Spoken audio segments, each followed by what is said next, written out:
அனைவருக்கும் வணக்கம். நாம இப்ப பாக்கியலட்சுமி சீரியல்ல என்னெல்லாம் சுவாரஸ்யமான விஷயங்கள் நடக்குதுன்னு பார்க்கலாம் வாங்க. கோபிநாத் வீட்டில் இருக்கிற எல்லாருமே ட்ரிப்பை ரொம்ப சந்தோஷமா முடிச்சுட்டு வீட்டுக்கு வராங்க. வீட்டுக்கு வந்ததும் ட்ரிப்பை எப்படி இருந்துச்சு அப்படின்னு சொல்லிட்டு எல்லாரும் கன்சிடர் பண்ணி பேசிக்கிட்டு இருக்காங்க. அந்த டைம்ல நம்ம ராதிகா ரொம்ப தயக்கத்தோட வந்து எல்லாரையும் பார்க்குறாங்க.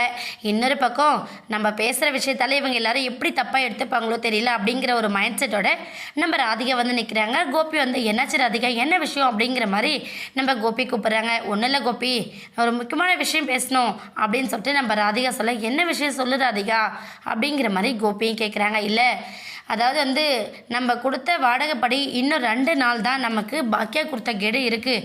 நாளைக்கு நம்ம குடும்பத்தோடு இங்கேருந்து கிளம்பி ஆகணும் அப்படின்னு சொல்லிட்டு நம்ம ராதிகா வந்து சொல்கிறாங்க. ஏன்னா இதுக்கப்புறம் நம்ம இங்கே இருந்தால் நமக்கு மரியாதை இருக்காது கோபி அப்படிங்கிறதையும் நம்ம ராதிகா தெளிவாக எடுத்து சொல்கிறாங்க.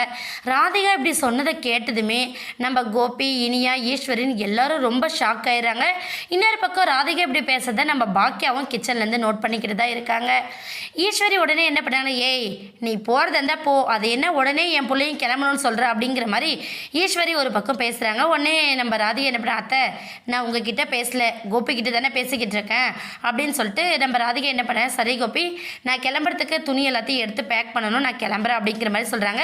ஆனால் இனியும் என்ன பண்ணாங்க, இல்லை டேடி நீங்கள் போகவே போகாதீங்க, நீங்கள் இந்த வீட்டில் இருந்தால் தான் ரொம்ப சந்தோஷமாக இருக்குது. பாருங்கள், நேற்றுக்கு நம்ம எல்லாரும் ட்ரிப்பு போன இடத்துல எவ்வளோ ஜாலியாக இருந்துச்சு, நம்ம குடும்பமாக எல்லாரும் ஒன்றா இருக்கும்போது தான் நமக்கு அந்த சந்தோஷம் இருக்குது. நீங்கள் எங்களெல்லாம் விட்டுட்டு போயிட்டீங்கன்னா எல்லாருமே ரொம்ப வருத்தப்படுவாங்க, நான் வருத்தப்படுவேன், அண்ணன் பாட்டின்னு எல்லாரும் ரொம்ப வருத்தப்படுவாங்க.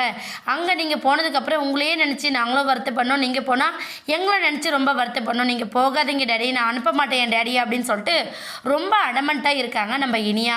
கோபி ஒரு பக்கம் ராதிகா அப்படிங்கிறத தாண்டி வேறு எதுவுமே சொல்ல முடியாமல் நிற்கிறாரு. ஏன்னா ராதிகா சொன்னபடி 10 நாள் முடிஞ்சது நம்ம இங்கேருந்து கிளம்பிடணும், அப்போ தான் நம்ம ராதிகாவுக்கு கொடுக்குற மரியாதையே இருக்கும்.